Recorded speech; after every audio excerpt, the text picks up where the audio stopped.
El último domingo de noviembre de 1971, el Uruguay vivió unas elecciones cruciales, con muchas novedades importantes. Por primera vez compareció electoralmente el Frente Amplio, con la candidatura presidencial del general Líber Seregni. También apareció con fuerza el liderazgo y la candidatura de Wilson Ferreira Aldunate, acompañado de Carlos Julio Pereira en el Partido Nacional. El presidente Pacheco Areco intentó una reforma constitucional que le permitiera la reelección. Para el caso de que esa reforma no fuera aprobada tal como ocurrió, designó como candidato alternativo a Juan María Bordaberry. Los colorados también plantearon otras candidaturas como la de Jorge Valle y los blancos la del general Aguerrondo. Recordemos cómo fueron esas elecciones y la campaña previa.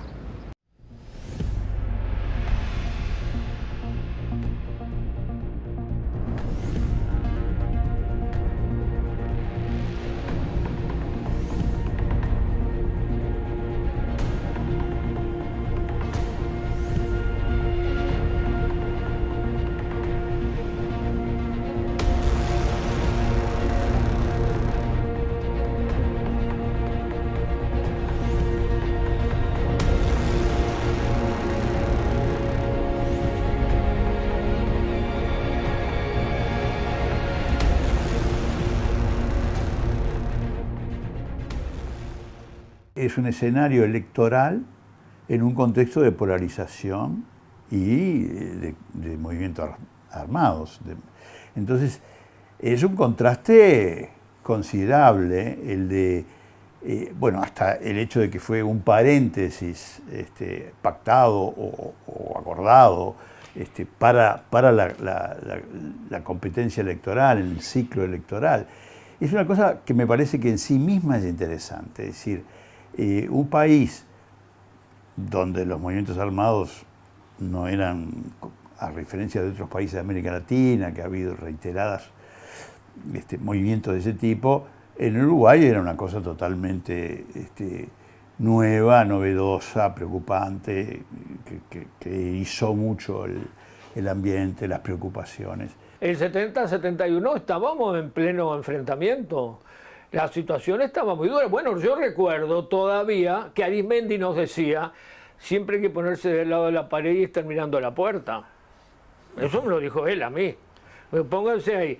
Y en los locales de los comités de base, que acá teníamos uno, por ejemplo, en la calle Chucarro, estamos hablando de Pocitos, teníamos en la puerta y se habían construido unos muretes de adoquines para que si te tiraban balazos de afuera no le llegaran a la gente que estaba dentro del local. Esos son ejemplos de las cosas que ocurrieron. Y en las pegatinas yo fui 3 veces preso por las pegatinas, que eran pegatinas de campaña electoral, pero así era la vida. Yo vivía en la calle Francisco Vidal y ahí teníamos, yo había venido de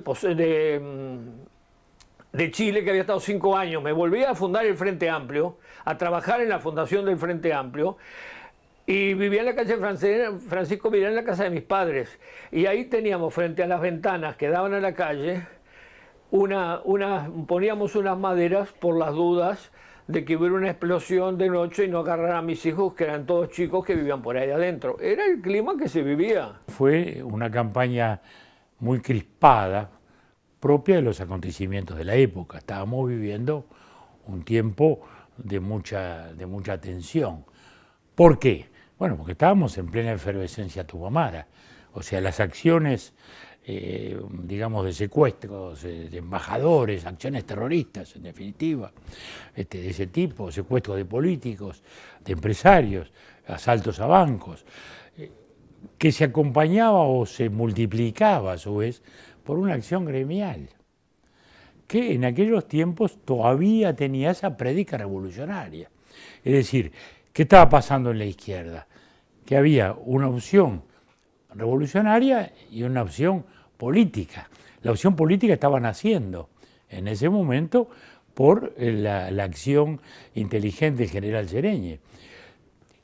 Pero por otro lado estaba la opción guerrillera que planteaban los tupamaros en función del desencanto anterior que habían vivido, sobre todo por las elecciones anteriores y la mala suerte, digamos así, electoral del socialismo, ¿no? Como vivimos todos, yo vivía a la vuelta de la Escuela de Bellas Artes y recién casada, bueno, tenía 2 chiquitas ya, no tan recién casada, y me acuerdo de corridas de los estudiantes, me acuerdo una noche un ómnibus tocando timbre en un par de apartamentos que yo veía de mi ventana, llevando los bancarios.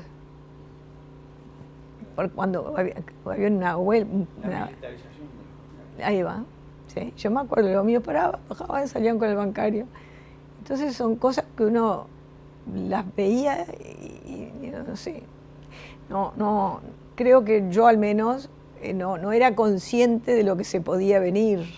Hubo un momento de decisiones difíciles, había que votar cosas que de pronto te costaba votar, pero en el edificio ese, en el primer piso vivía Inés Zorrilla de Molina, hermana de China, viuda, con un montón de hijos. Y ellos, papá y mamá, vivían en el 7º, entonces hablar del 7º piso era imposible y se congregaba gente. Y entonces Inés ofreció su balcón, y entonces Inés se ligó el balazo en el ventanal, que por suerte no lastimó a nadie, pero el balazo en el balcón estuvo. No sé si las palabras alcanzan para reproducir aquel clima totalmente polarizado, impensable en la actualidad, impensable, que fue la campaña de 1971, que además el MLN en ese momento tenía tres rehenes: Ricardo Ferré, Ulises Pereira de Rodel y Frick Davis. Estaban en poder de la guerrilla. Lo que hubo ahí es una tregua unilateral decretada por el MLN, pero tenían 3 rehenes. O sea, es un clima muy, muy, muy complicado en que se trasladó a la propia campaña. Era previsible que pasara eso. Era totalmente previsible porque el país estaba profundamente enfrentado. La campaña hubo como una pausa. Después, por ejemplo, a mí me pusieron bomba en la casa de mi madre, equivocando que no, yo ya no vivía ahí, en el abril del 72. Me pusieron bomba a los Tupamaros y esos episodios que había, las fugas, daba una sensación. Pero en el 72 se terminó todo el episodio. El clima de la campaña era, del lado del Partido Nacional, Wilson Ferreira, que a partir del año 68 se había convertido en una estrella, y lo era, un hombre de un tremendo carisma, que entusiasmó mucha gente joven, que le dio un perfil muy de avanzada a la mayoría del Partido Nacional. Era un galope, como se dice en criollo. Dentro del lema, los que votamos por Aguerrondo, yo voté por Aguerrondo siguiendo al movimiento Herrera-Heber, del cual era integrante desde su inicio. Fuimos la minoría dentro del Partido Nacional. Y bueno, llegamos a esa elección que todos sabemos la discusión que engendró.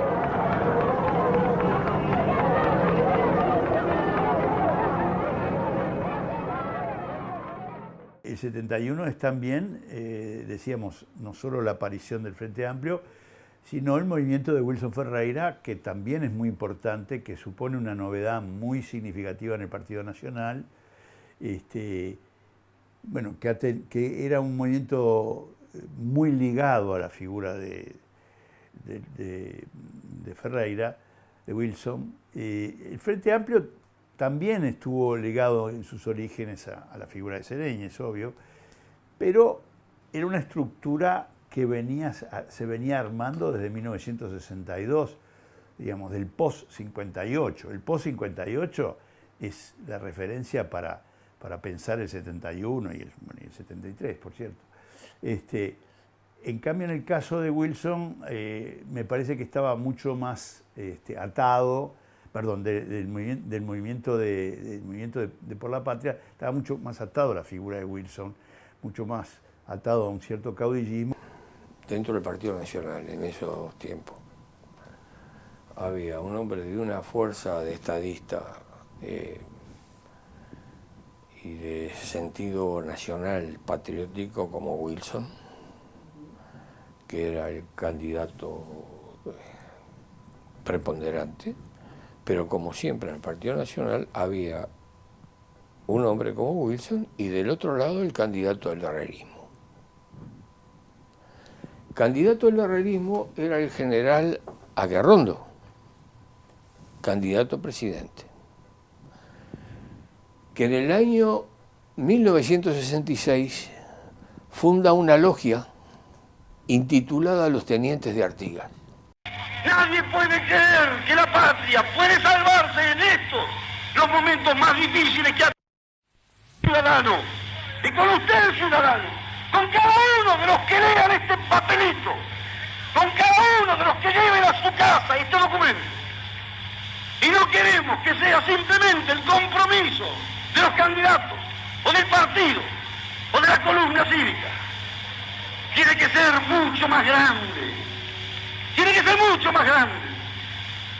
Yo que soy blanco, que me enorgullezco de mi condición de blanco, yo que estoy consciente de la tremenda responsabilidad que este mi gran partido histórico asume frente al Uruguay de hoy, no creo que la tarea sea para un partido solo.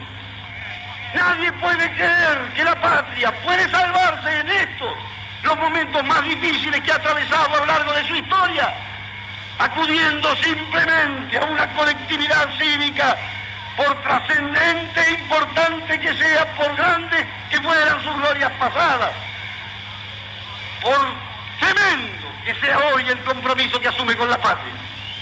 La tarea es de todos, y si no es de todos, no sirve. Llevando en la mano ni piedras, ni armas, ni metralletas, cada uno lleva en la mano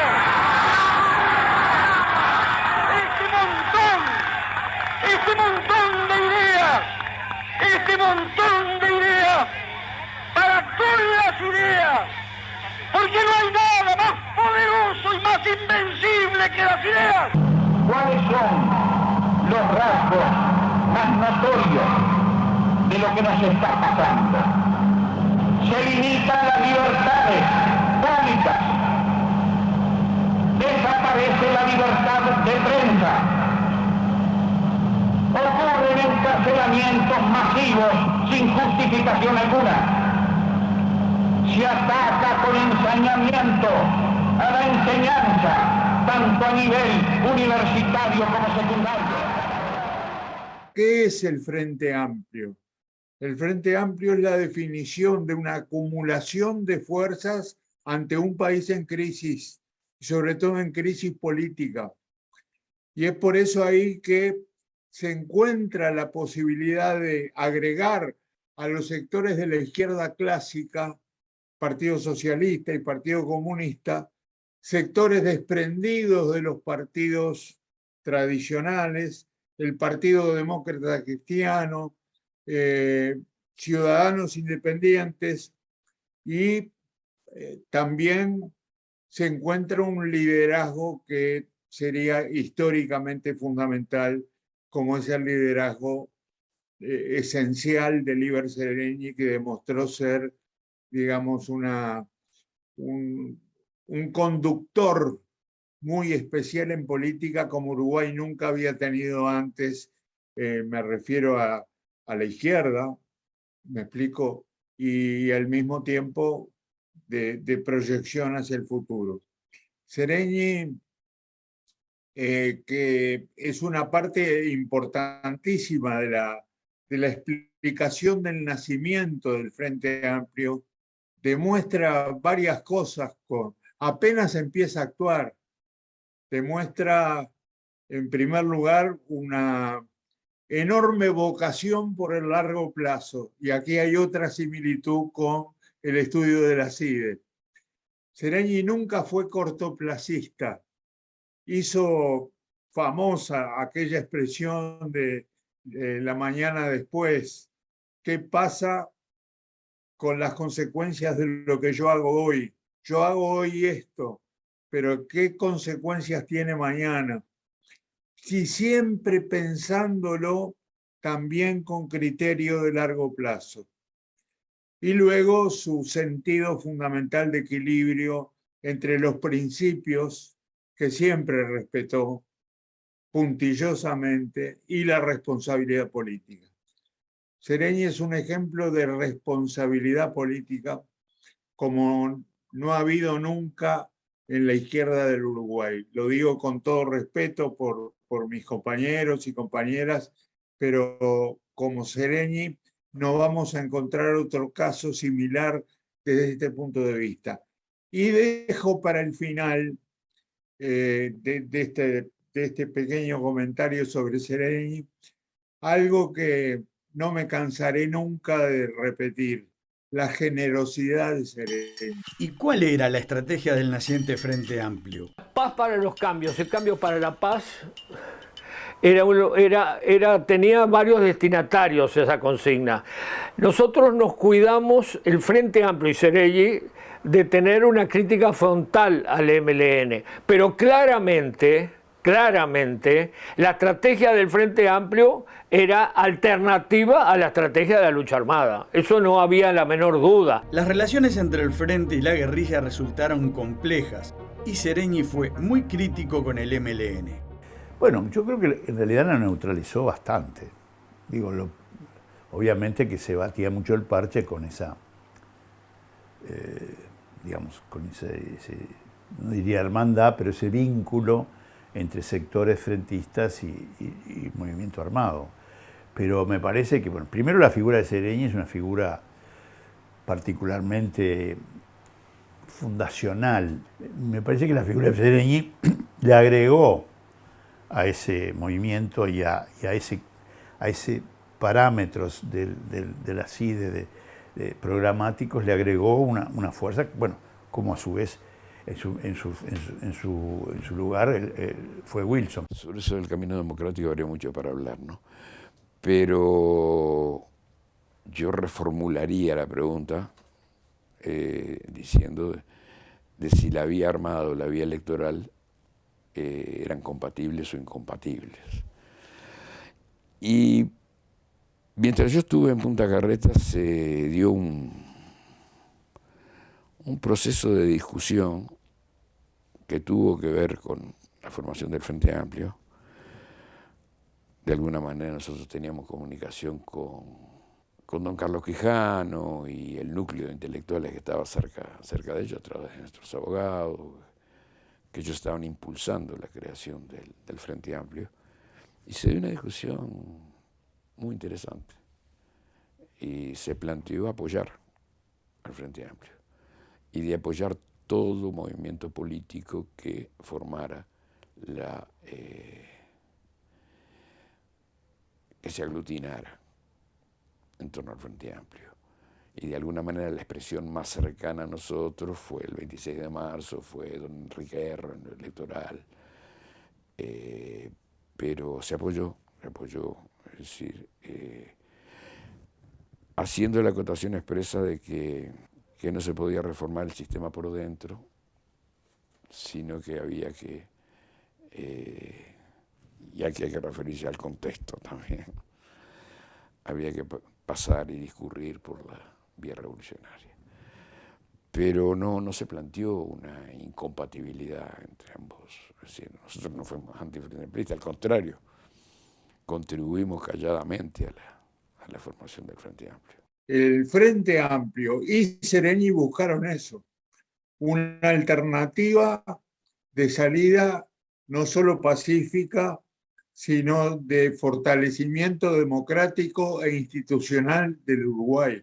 Entonces, al momento de las... Es más, en algún momento pensamos que quizás no iba a haber elecciones en el 71. Por eso coordinamos con otras fuerzas por las dudas para asegurar que hubieran elecciones y respetar el resultado.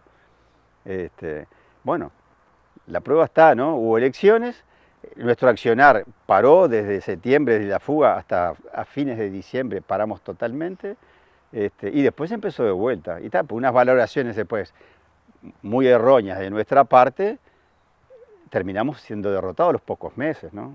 Fíjate que entre que asume el 1 de marzo Bordaberry del 72, a septiembre, 1 de septiembre que cae Raúl Sendic, nos hicieron puré, ¿no? Nace el Frente Amplio, con una coalición de sectores que mantienen una misma idea y con una definición muy precisa de fuerza pacífica y pacificadora en el país.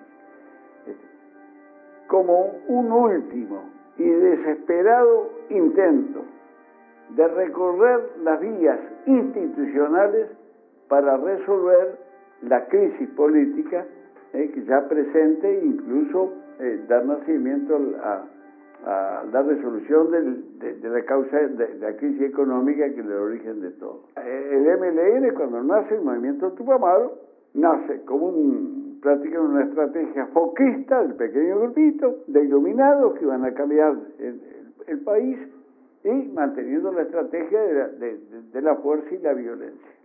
Entonces, eso, claro, tenía que provocar y provocó durante todo el año 71, que era un año electoral precisamente, provocó, bueno, hacía el Frente Amplio un acto multitudinario de masas y a los 2 o 3 días los tupamaros hacían un acto de violencia, mataban gente. Entonces, fueron un verdadero, más allá de haber proclamado que ellos veían con buenos ojos al Frente Amplio. Pero en los hechos fueron un obstáculo muy sensible y muy serio.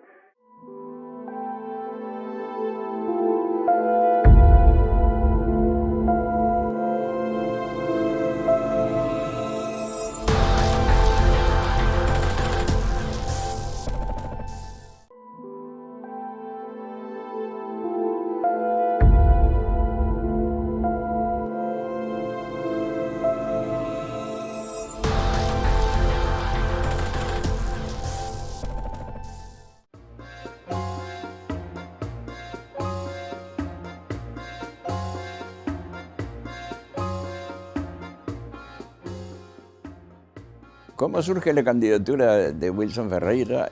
Es fundamentalmente por su brillante gestión, primero como ministro de Ganadería y Agricultura en el periodo 62-66 y naturalmente su brillante gestión como parlamentario, que se manifiesta de muchas maneras, no solo en la parte creativa, es decir, la presentación de iniciativas legislativas, sino las célebres, a esta altura, interpelaciones que lo protagonizó y que determinaron, en casi todos los casos, la caída de los ministros involucrados. Con eso se va construyendo una imagen muy positiva, tanto en su gestión ejecutiva como en su gestión legislativa. Más allá de la unión con el movimiento de Rocha antes de la elección, después eso se fue fortaleciendo aún en ausencia de Wilson, porque quedamos, la casa del movimiento de Rocha era la casa de todos. Y Carlos Julio fue un gran compañero de fórmula y un gran compañero de ruta. La candidatura de Wilson Ferreira, acompañado por Carlos Julio Pereira, fue una de las grandes novedades de la elección. Su programa, Nuestro Compromiso con Usted, tenía coincidencias con el del Frente Amplio en aspectos como la banca, la reforma agraria y el comercio exterior. Algunas habían surgido del trabajo de la Comisión de Inversiones y Desarrollo Económico, CIDE. ¿Cómo puede decir alguien que en este país no podemos hacer una reforma agraria? Porque van a resistirse aquellos que de ella saldrían dañados, porque hoy son poseedores de la mayor parte de la tierra nacional. ¿Qué importa? Si alguien se resistiera, ¿qué podría para oponerse a su pueblo? Pero ni siquiera creo que nadie pudiera resistirse. Porque ¿de qué vale la relación del hombre con un pedazo de tierra demasiado grande al lado de la otra necesaria que tienen que tener las familias campesinas con un pago, con un paisaje, con un pedacito de Uruguay en el cual apenas piden construir su techo, trabajar la tierra? De alguna manera la CIDE y el desarrollismo era un paño muy largo donde podías encontrar desde sectores de izquierda hasta Jorge Valle. Era realmente muy extensa el arco programático, el arco de ideas y de terreno digamos, de trabajo político y gubernamental muy grande. Ese era el sello de la CIDE, la idea. Y bueno, por supuesto, además en la CIDE trabajaban gente de los más distintos pelos, por poner Servino y Astori. Uruguay nunca había tenido, que se llamaba, me acuerdo, Estudio Económico y Social del Uruguay, con capítulos que referían a su vez a aspectos específicos y locales de la sociedad uruguaya. Entonces, me parece que a partir de ahí además se generaron condiciones para que durante los años posteriores se profundizaran algunos de los temas tocados por el estudio general y se avanzara en cuanto a la recomendación de políticas. La verdad es que el estudio de la CIDE es un hito en la historia del Uruguay, sobre todo desde el punto de vista del análisis de cómo funcionaba la sociedad uruguaya. Yo creo que esto hay que analizarlo en el marco de lo que era la evolución a largo plazo de la sociedad uruguaya. La sociedad uruguaya vivió un siglo XX con dos mitades muy distintas. Una primera mitad con resultados muy positivos para su propia valoración o la apreciación que el país y la sociedad tenían de sí mismos. Me refiero a una época de crecimiento importante. Yo creo que las épocas de crecimiento más alto que tuvo Uruguay a largo plazo fueron durante la primera mitad del siglo XX, y luego ocurrió lo contrario. En la segunda mitad tuvimos una evolución muy negativa para el país. Nuestro compromiso con usted, empiezo por decir que yo tuve la oportunidad de trabajar en nuestro compromiso con usted. Hay una posición, digamos, de avanzada en algunas áreas, pero recordemos que estábamos ante una situación que requería cambios.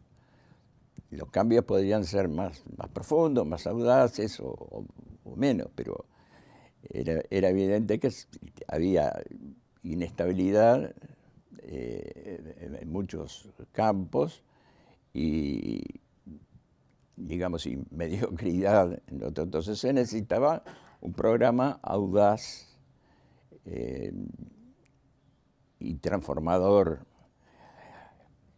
Wilson había hecho aportes muy importantes en la materia, siendo ministro de Ganadería y Agricultura primero y senador en los tiempos inmediatos. De que en aquella primera campaña iba a ser culminada con un resultado exitoso. No nos dábamos cuenta de que estábamos fundamentalmente en Montevideo, que en Montevideo había condiciones para un crecimiento rápido de la izquierda desde el punto de vista electoral, pero que todavía faltaba y sigue faltando una comunicación con el resto del país más fluida, más directa, más clara, más transparente, que no la tenemos todavía hoy. Entonces, ¿qué se sentía frente a aquella primera campaña? Bueno, en primer lugar, ilusión. Y utilizo especialmente la palabra ilusión porque era una ilusión. Yo recuerdo el acto final del 71, con toda la avenida del Libertador repleta de gente, desde el Palacio Legislativo hasta 18 de julio, pero repleta apretada. Y recuerdo haber caído en la inocencia de creer que eso podía ser el anticipo de un resultado mejor. Pero no lo fue, nos trajo a la realidad. Esa campaña fue muy importante para demostrarnos que había una potencialidad muy grande en esa iniciativa política, pero que también había que trabajar mucho por otras cosas que no se habían hecho todavía.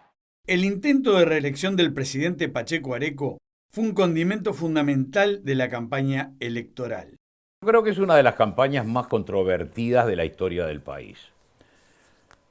Principalmente por el intento de reforma constitucional, de reelección, patrocinado por los seguidores del presidente Pacheco, que hizo que en la votación los sobres de Pacheco se reconocieran por su grosor, porque allí estaba la lista del sistema vigente, estaba la boleta de votar por sí a la reforma propuesta, que no alcanzó la cantidad suficiente, y la lista del sistema eventual. Entonces me contaban los que hacían, yo en ese escrutinio estaba en la tercera sección de Flores, en la gruta del Palacio, así que estaba bien alejado de la cocina principal. Y todo el mundo sabía quién había votado por Pacheco porque era el sobre gordo. Los otros sobres tenían una sola lista. Y ahí empezó todo el problema del escrutinio, los reclamos que se hicieron por parte del Partido Nacional. Yo he leído varias veces la sentencia de la Corte Electoral y creo que es muy equilibrada y que si hubo algún manejo, alguna impureza, nunca hubiera cambiado el resultado electoral. Es lo que concluye la Corte. Siempre se siguió discutiendo sobre este tema, máxime cuando después Ferreira va para el exilio y entonces se había convertido un poco en el motivo de una cierta rebelión, digamos, de Por la Patria y Movimiento de Rocha, cuestionando ese resultado. En el vallismo siempre fuimos antirreeleccionistas. Esa era nuestra tradición. Y siguió siendo. Nosotros siempre estuvimos en contra de la reelección de Pacheco, como años más tarde, cuando hubo otros planteos reeleccionistas también adentro del partido, los desechamos. Porque siempre hemos pensado, y yo lo he dicho muchas veces en mis andanzas por América Latina, que es muy peligrosa la reelección, porque el presidente de la República, envuelto en su propia reelección, es un animal muy peligroso. A mí me lo plantearon al final de mi primera presidencia, un conjunto de correligionarios, de muy buena fe, a los cuales les dije que no iba de ningún modo a caer en lo que había cuestionado en el caso de Pacheco, pese al gran respeto que le tuve como presidente, con el cual colaboré además como ministro. Estuve en contra, como había estado en contra siempre de todos los intentos de reelección. De modo que eso, digamos, murió al nacer. Algunos decían, y otros incluso analizaban, la oposición a la reelección como el germen o el motivo de una coalición amplia anti-pachequista, anti-reelección, ¿no? Era un fenómeno importante porque, bueno, la reelección estaba, de alguna manera había estado ausente, había estado muy marginalmente planteada en el horizonte partidario uruguayo, incluso con figuras de la talla como Luis Valle, es decir, te quiero decir que había una dinámica que se respetaba más o menos, incluso con liderazgos como ese, como el de Luis Valle, otros se podrían mencionar, pero digo, para pensar en una figura muy potente que tuvo un desempeño electoral en los 50 muy fuerte y sin embargo no se habló, pero no se planteó. la reelección aparece como un movimiento, como una organización, con un nombre y una consigna con Pacheco, que también fue una figura realmente muy fuerte y muy novedosa en el horizonte partidario y en las élites políticas uruguayas, ¿no? Entonces me parece que fue importante y creo que la reelección, en todo caso, no sirvió para reelegir a Pacheco, no llegó a conseguir los votos, pero consiguió un porcentaje de votos, creo que estuvo rozando el 50%, es decir, que realmente, bueno, la Constitución es muy exigente en materia de modificación de la Constitución para permitir la reelección, pero en todo caso fue un porcentaje realmente muy alto, es decir, Pacheco tuvo un peso electoral. Yo creo que fue un elemento que ayudó a que la izquierda tuviera un mejor desempeño, sin duda. O sea, fue, creo yo, un elemento que jugó en contra de aquellas fuerzas, sectores, actitudes que entrañaban la crisis del Uruguay, que representaban la crisis del Uruguay, que habían sido, digamos, directos responsables, junto con otros elementos nacionales e internacionales, de la situación de crisis que vivía el país, del desprestigio del sector político partidario del Uruguay.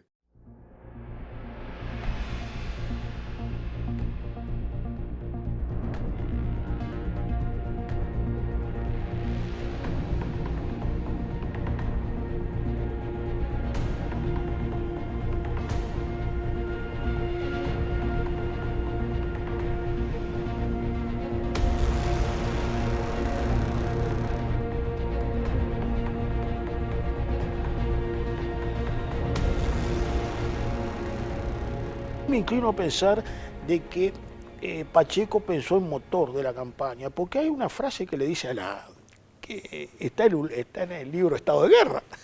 Está en el libro Estado de Guerra, ¿no? Que la señora lo felicita después del acto, Josefina Puy, y él le dice, felicitaciones, presidente, va a salir la reelección, va a ser... Y Pacheco le dice, le agradezco, pero no va a salir la reelección. Su esposo va a ser presidente y va a tener que disolver las cámaras. O sea que yo creo que muy probablemente él lo que haya visto es haya sido motor del Partido Colorado, pero algo más que también hemos pensado, que hemos hablado varios historiadores de la historia reciente, no lo que nos especializamos en la historia reciente. Él durante los 4 años él resiste varias veces las presiones para dar un golpe de Estado, ¿no? Civiles, muchas veces más civiles que militares, de dar un golpe.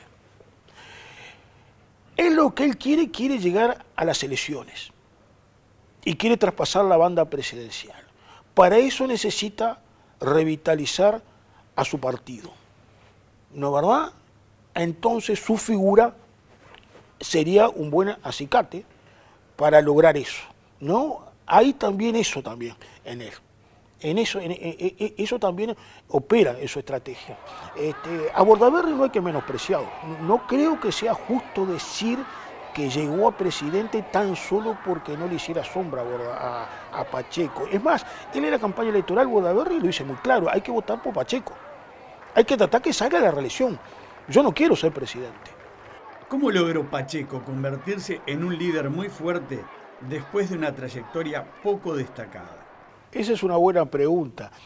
Lo que pasa es que una cosa es que Pacheco fuera un hombre de poca trayectoria y que fuera más bien un personaje de segunda o de tercera línea dentro del Partido Colorado, no significa que no fuera un hombre capaz. que no tuviera las condiciones y el temperamento necesario para gobernar el país en ese particular momento muy difícil, ¿no? Resultó una sorpresa porque no era conocido, no resultaba conocido. Era un hombre de clase media, que a pesar de que es patricio, viene del patriciado que no tiene bienes, sin bienes naturales, ¿no? Sin bienes materiales, estudiante de Derecho, voceador. Una anécdota con respecto al voceo que me contaron los amigos de Pacheco de la adolescencia, de los años juveniles, que él se dedica al voceo porque él se puso de novio con una muchacha y un exnovio de esa muchacha le prometió una paliza. Celoso le prometió una paliza. Y Pacheco va a la avenida, dice que me venga a buscar nomás, ¿no? Que revela un poco su psicología.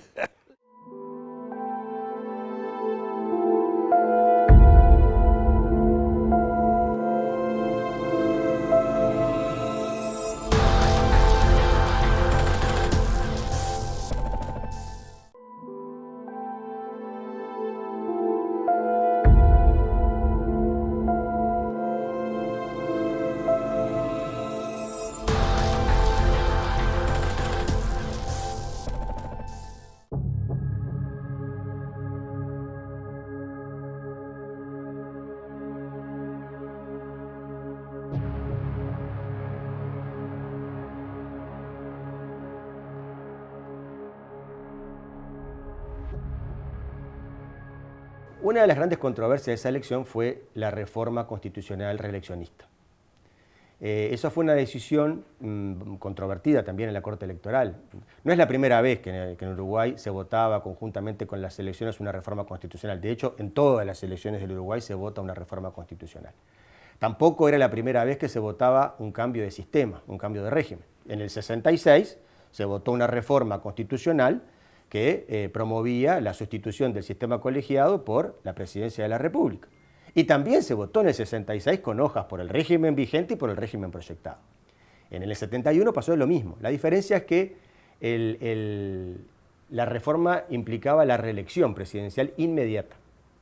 Y entonces lo que hubo en el 71 había hojas por el sistema proyectado que promovían la candidatura de Jorge Pacheco Areco, que era el presidente en ejercicio. La fórmula era Pacheco Areco, Juan María Bordaberry, por el sistema proyectado, y Juan María Bordaberry y Jorge Zapelli por el sistema vigente. De hecho, la Unión Nacional Reeleccionista, el pachequismo, fue el único sector que registró hojas por el sistema proyectado. Los otros partidos se jugaron a que la reforma no salía. No se equivocaron, pese a que tuvo casi 500.000 votos la reforma, ¿no?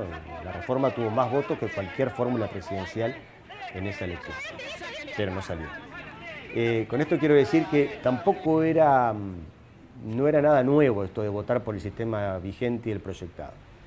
Pero estaba esa objeción. Porque la Corte, es cierto, la Corte previo a días antes de la elección se pronunció por 5 votos contra 4 a que era posible que el presidente de la República en ejercicio compareciera como candidato ante la eventualidad de que saliera la reforma.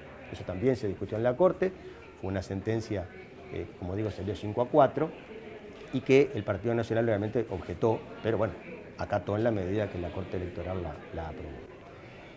Pero, por ejemplo, otra de las críticas era que las listas del sistema vigente, las que promovían la candidatura de Bordaberry y Jorge Zapelli, tenían la foto de Pacheco. La respuesta de la Corte es que cuando se registraron esas hojas y se exhibieron justamente para que hubiera oposiciones a su registro, nadie se opuso. O sea que esas hojas quedaron firmes. En las elecciones del 71 hubo un problema institucional, porque ¿cuál es el problema? Del momento que Pacheco acepta la reelección, se genera un problema, porque podía pasar, que fue lo que pasó, que Pacheco fuera la mayoría, ganara las elecciones, pero no se aprobara la reforma constitucional. Y si él ganaba las elecciones y no se aprobaba la reforma reeleccionista, se producía un vacío institucional. Por eso es que se creó la fórmula Pacheco-Bordaberry-Zapelli. En el Uruguay nunca se cortó el diálogo, más allá de todo lo que a veces se puede decir. Una cosa son los titulares de los diarios y otra cosa es la realidad del corrillo parlamentario y del ambulatorio, donde siempre hubo diálogo. Personalmente con Wilson siempre tuve una cercanía y un diálogo muy importante. Naturalmente, en aquel momento estábamos, digamos, en escalones distintos del tablero electoral, ¿no? Pero siempre tuvimos una muy buena amistad y una relación. Siempre hubo diálogo, nunca dejó de haber diálogo, más allá de los enfrentamientos que había. Entre Pacheco y Wilson se había ido generando, sí, una situación de confrontación, digamos, política, no personal. Pero Wilson era un líder con un estilo de comunicación muy fuerte, con una oratoria muy cargada de pasión que naturalmente generaba acciones y reacciones, generaba entusiasmos y también rechazos, ¿no? Como es natural a eso.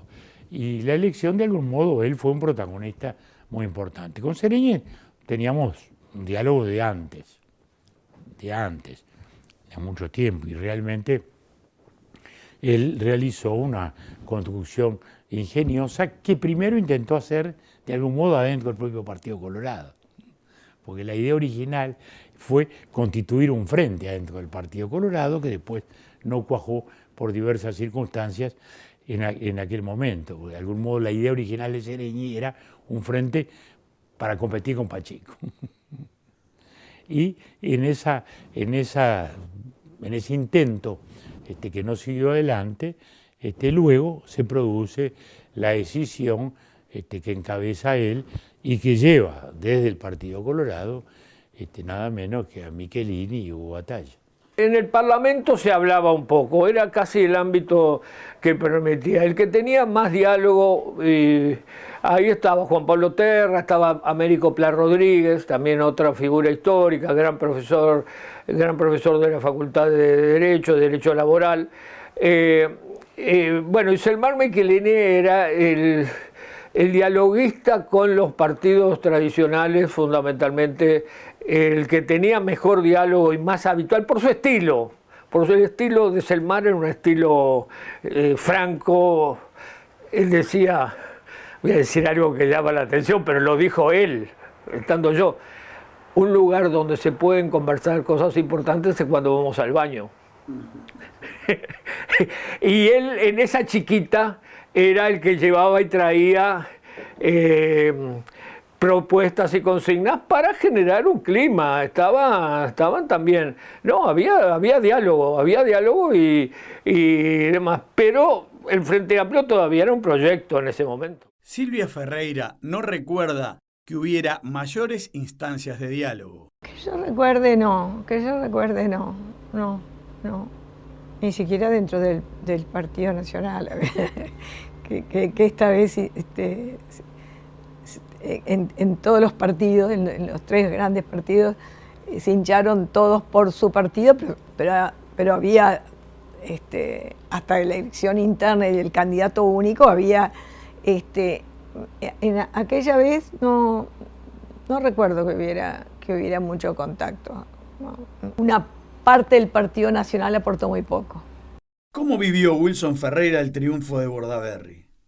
Después se pudo ver, Bordaberry pudo ganar por los votos de Pacheco, por los que Pacheco no podía competir porque la reelección no alcanzó a los porcentajes que requiere la Constitución para habilitar la reelección o para cualquier otra modificación, pero le sirvió para catapultar a Bordaberry, que obviamente no calzaba los puntos. Tampoco no calzaba muchos puntos de dirigente político, de hombre de Estado, digamos. Era un hombre muy secundario y que pasó al frente como bastante rápidamente, desde un alojamiento ruralista en que otros eran más importantes, ¿no? Bueno, entre otros, el viejo Bordaberry. Domingo Bordaberry, creo que se llamaba. Entonces él era muy tosco para esa, de alguna manera servía, pero no era ni el golpe exitoso de Pacheco, ni una figura más alojada. el Partido Nacional denunció la existencia de un fraude que nunca se logró probar. La impugnación del Partido Nacional fue el producto de la pasión de un momento electoral, ¿no? Un partido que estaba eufórico y un wilsonismo que estaba muy eufórico, naturalmente sintió, por yo diría el arrebato de algún dirigente particular, esa idea de que había habido un fraude que rotundamente no existió. Y lo digo con rotundidad, como lo decía con rotundidad también el general Serey, que decía: nosotros tuvimos delegados en todas las mesas, estuvimos en todo el escrutinio y nunca se probó nada. Es más, cuando el Partido Nacional va a hacer la impugnación, que la redacta el doctor Aparicio Méndez, después presidente en la época de la dictadura, cuando la va a concretar, la concreta solo en un conjunto de mesas electorales que si hubieran cambiado todos los votos en contra del Partido Colorado tampoco cambiaban el resultado. Es decir, fue un producto de esa pasión. Desgraciadamente se repiten y se remiten como tantas cosas desde el punto de vista político, pero luego se hicieron intentos de revisión, se revisaron en aquel momento, las revisaron posteriormente con Renan, las revisaron luego incluso de la restauración democrática, se revisaron las actas, es decir, no hay ningún elemento objetivo que pudiera demostrar la existencia de un fraude. Todo se basó en que se encontraron unos votos tirados en un baldío, unas listas tiradas, y la idea de que había más votos que votantes, que hay siempre en todas las elecciones se da un pequeño porcentaje insignificante, como era insignificante en aquel momento. En la mesa en que yo fui delegada hubo más votos que votantes.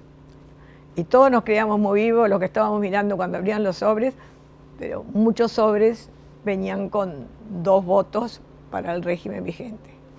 Concluyo que no hubo fraude porque las elecciones del 71 seguramente son las elecciones más investigadas de la historia. La elección del 71, la Corte Electoral de la época, hizo una investigación a propósito de la denuncia del Partido Nacional. Tengamos en cuenta para ubicarnos temporalmente. La elección fue el 28 de noviembre del 71. El 27 de enero del año 72, casi 2 meses después, es que el Partido Nacional presenta la denuncia. Ya para ese momento había terminado el escrutinio definitivo, el departamental, en la mayoría de los departamentos, salvo en Montevideo, donde la tensión era mucha y la tarea venía muy retrasada. De hecho, la Corte Electoral tomó directamente el control del escrutinio departamental, desplazando a la Junta Electoral de Montevideo. Y bueno, como digo, la denuncia se presenta el 27 de enero, fechada el 27 de enero, y la Corte ahí inicia una investigación administrativa para responder a esa denuncia.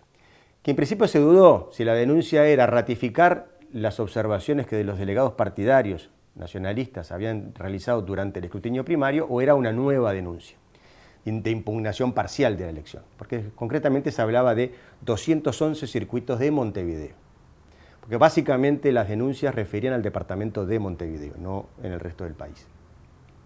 211 circuitos era casi el 10% de los circuitos del departamento, que habían sido observados en ocasión del escrutinio primario.